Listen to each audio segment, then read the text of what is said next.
Praise the Lord. நல்லா இருக்கீங்களா? இன்னைக்கு பாருங்க, 1 கொரிந்தியர் 9ஆம் அதிகாரத்துல 16ஆம் வசனம் 3ஆம் வரி இப்படியாய் சொல்லுகிறது, அது என் மேல் விழுந்த கடமையா இருக்கிறது, சுவிசேஷத்தை நான் பிரசங்கியாதிருந்தால் எனக்கு ஐயோ. பவுல் சொல்லுகிற வார்த்தை.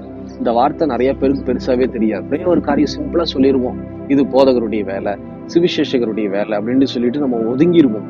ஆனா இது நம்ம மேல விழுந்த கடமைன்னு சொல்லி நிறைய பேருக்கு தெரிய மாட்டேங்குது. நம்ம வாழ்க்கையில கிறிஸ்துவை பின்பற்றுவோம் அப்படின்னா, இயேசு கிறிஸ்துவை பின்பற்றுகிறோம் அப்படின்னா அவருடைய பிள்ளையாய் நாம் காணப்படுகிறோம். அப்ப என்ன செய்யணும் தெரியுமா? சுவிசேஷமான ஒரு வாழ்க்கையை வாழ்ந்து காமிக்கணும்.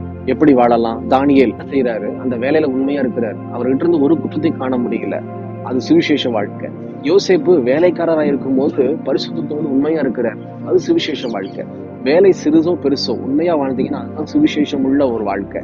2வது, அங்க இருக்கக்கூடிய நபர்களுக்கு நம்மளால முடிஞ்ச வசனத்தை சொல்லி ஒரு சாட்சியை சொல்லி ஜெபிக்கலாம்.